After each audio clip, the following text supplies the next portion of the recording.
জানিয়ে দিব সর্বশেষ আপডেট বাংলা সংবাদ। শুরুতেই প্রধান প্রধান শিরোনাম। সুষ্ঠু নির্বাচনে যারাই ক্ষমতায় আসবে তাদের সহযোগিতা করব। মানবতা বিরোধী অপরাধ, চানখারপুলে ৬ হত্যা মামলার রায় আজ। জুলাই যোদ্ধাদের দায়মুক্তি ও আইনি সুরক্ষা দিয়ে অধ্যাদেশ জারি। রূপপুর বিদ্যুৎ কেন্দ্রের ব্যয় বাড়ল ২৫,০০০ কোটি টাকা। সংসদ নির্বাচন পর্যবেক্ষণ করবেন ৫৫,০০০ দেশি ও ৫০০ বিদেশি পর্যবেক্ষক। আওয়ামী লীগ নিজের কবর নিজেই রচনা করেছে, সালাহুদ্দিন। এতক্ষণ শুনছিলেন সংবাদ শিরোনাম, এখন শুনবেন বিস্তারিত। সুষ্ঠু নির্বাচনের মধ্য দিয়ে যারাই ক্ষমতায় আসবে তাদেরই সহযোগিতা করার কথা বললেন জাতীয় নাগরিক পার্টির এনসিপি নির্বাচন পরিচালনা কমিটির চেয়ারম্যান আসিফ মাহমুদ সজীব ভুঁইয়া। দেশব্যাপী পদযাত্রা শুরুর পূর্বে রোববার ২৫ জানুয়ারি রাজধানীর বাংলা মোটরের দলীয় কার্যালয়ের সামনে তিনি একথা বলেন। সোমবার ২৬ জানুয়ারি সকালে চট্টগ্রামের শহীদ ওয়াসিমের কবর জিয়ারতের মধ্য দিয়ে ত্রয়োদশ জাতীয় সংসদ গণভোটকে সামনে রেখে প্রথম দিনের নির্বাচনী পদযাত্রা শুরু হবে এনসিপির। এরপর সারা দেশে এই কার্যক্রম চলবে ৫ ফেব্রুয়ারি পর্যন্ত। ২৪টি জেলা ঘুরে ঢাকায় এসে শেষ হবে এই পদযাত্রা। এনসিপির প্রার্থী ও জোটের প্রার্থীদের পক্ষে এই পদযাত্রায় প্রচারণা চালানো হবে। পাশাপাশি গণভোট কী ও কেন হ্যাঁ ভোটের প্রয়োজন তা জনগণের কাছে তুলে ধরা হবে বলে জানান আসিফ মাহমুদ। ২০২৪-এর ৫ আগস্টের দিন রাজধানীর চানখারপুলে ৬ জনকে হত্যার ঘটনায় মানবতাবিরোধী অপরাধের মামলার রায় ঘোষণা হবে আজ। গত মঙ্গলবার রায় প্রস্তুত না হওয়ায় রায় ঘোষণা পিছিয়ে আজকের দিন ধার্য করেন ট্রাইব্যুনাল।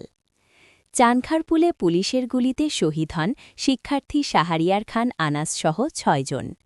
এ মামলায় ৫ মাসের বিচার প্রক্রিয়া শেষে পুলিশের সাবেক ৮ শীর্ষ কর্মকর্তার বিরুদ্ধে রায় দেয়ার কথা আজ। এটি পুলিশ বাহিনীর কারও বিরুদ্ধে জুলাই হত্যাকাণ্ডের প্রথম মামলার রায়। মামলায় পলাতক প্রধান ৪ আসামি হলেন ডিএমপির সাবেক কমিশনার হাবিবুর রহমান, সাবেক যুগ্ম কমিশনার সুদীপ কুমার চক্রবর্তী, রমনার সাবেক এডিসি শাহ আলম মোহাম্মদ আক্তারুল ও মোহাম্মদ ইমরুল। গত বছরের ১৪ জুলাই মামলার বিচার শুরু হয়। পরে ১১ আগস্ট থেকে শুরু হয় সাক্ষ্যগ্রহণ। এ মামলায় সাক্ষ্য দিয়েছেন ২৬ জন। জবানবন্দিতে হত্যাকাণ্ডের তথ্য, ভিডিও ফুটেজ, ফোনালাপসহ নানা তথ্য উপস্থাপন করা হয় জবানবন্দিতে। উল্লেখ্য, ২০২৪ সালের ৫ আগস্ট চানখারপুল এলাকায় শিক্ষার্থীদের শান্তিপূর্ণ আন্দোলনে গুলি চালায় পুলিশ। এতে বহু হতাহতের ঘটনার পাশাপাশি শাহরিয়ার খান আনাস, শেখ জুনায়েদ, মোহাম্মদ ইয়াকুব, মোহাম্মদ রাকিব হাওলাদার, মোহাম্মদ ইসমামুল হক ও মানিক মিয়া শাহারিক নিহত হন। জুলাই গণঅভ্যুত্থান চলাকালে গণতান্ত্রিক শাসন ব্যবস্থা পুনরুদ্ধারের লক্ষ্যে সংগঠিত রাজনৈতিক প্রতিরোধমূলক কর্মকাণ্ডে অংশগ্রহণকারীদের ফৌজদারি দায়মুক্তি এবং আইনি সুরক্ষা দিয়ে অধ্যাদেশ জারি করা হয়েছে। রোববার ২৫ জানুয়ারি প্রকাশিত এক গেজেটে এই অধ্যাদেশ জারি করা হয়েছে। এতে বলা হয়েছে, বাংলাদেশের ছাত্র জনতা ২০২৪ সালের জুলাই ও আগস্টে ফ্যাসিস্ট শাসকের পতন ঘটানোর মাধ্যমে গণতন্ত্র, মানবাধিকার ও আইনের শাসন প্রতিষ্ঠার লক্ষ্যে একটি সর্বাত্মক গণঅভ্যুত্থানে অংশগ্রহণ করে, যা পরবর্তীতে জুলাই গণঅভ্যুত্থান হিসেবে স্বীকৃতি পায়।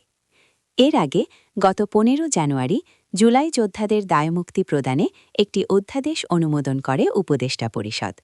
তখন জানা যায়, অধ্যাদেশ পরবর্তী ৫ থেকে ৭ দিনের মধ্যে গেজেট আকারে প্রকাশ হয়ে আইনে পরিণত হবে।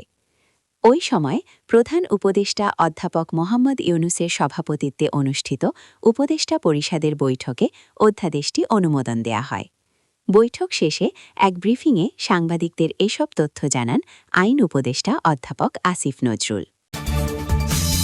দেশের সবচেয়ে বড় উন্নয়ন প্রকল্প রূপপুর পারমাণবিক বিদ্যুৎ কেন্দ্র প্রকল্পে নতুন করে প্রায় ২৫,৫৯২ কোটি টাকা ব্যয় বাড়ছে বলে জানিয়েছেন পরিকল্পনা উপদেষ্টা ড. ওয়াহিদুদ্দিন মাহমুদ। রোববার ২৫ জানুয়ারি রাজধানীর পরিকল্পনা কমিশন চত্বরে এনইসি সম্মেলন কক্ষে অনুষ্ঠিত সভা শেষে সংবাদ সম্মেলনে তিনি এ তথ্য জানান। ড ওয়াহিদুদ্দিন মাহমুদ বলেন, রূপপুর পারমাণবিক বিদ্যুৎ কেন্দ্রের ব্যয় বাড়ছে ২৫,০০০ কোটি টাকা। ডলারের বিপরীতে টাকার অবমূল্যায়নের প্রভাব এটা। তিনি বলেন, একনেক সভায় ৪৫,১৯১ কোটি টাকা ব্যয়ে ২৫টি প্রকল্পের অনুমোদন। ২টা একনেক হওয়ার কথা ছিল, সেটি না করে একটা করায় প্রকল্প বেশি হয়েছে। তবে অন্তর্বর্তী সরকার খুব বেশি নতুন প্রকল্প নেয়নি বলে জানান ড ওয়াহিদুদ্দিন মাহমুদ। বলেন, নির্ধারিত সময়ে প্রকল্প বাস্তবায়ন না হলে অর্থায়ন বন্ধ করে দেয়া হবে। উল্লেখ্য, এটিই ছিল বর্তমান সরকারের শেষ একনেক বৈঠক। তবে প্রয়োজনে আরও একনেক বৈঠক হতে পারে বলে জানান পরিকল্পনা উপদেষ্টা। এই বিষয়ে আইনগত কোনো বাধা নেই। উদাহরণ হিসেবে তিনি ১৯৯৬ সালের কথা বলেন। ওই বছর তত্ত্বাবধায়ক সরকারের শেষ সময় পর্যন্ত একনেক বৈঠক হয়েছে।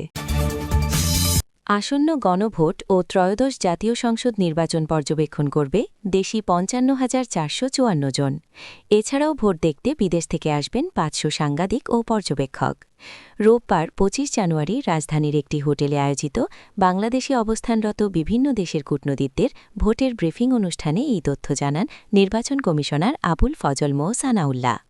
সন্ধ্যায় গণমাধ্যমে পাঠানো ইসির জনসংযোগ পরিচালক রুহুল আমিন মল্লিকের পাঠানো এক সংবাদ বিজ্ঞপ্তিতে এই তথ্য জানানো হয়।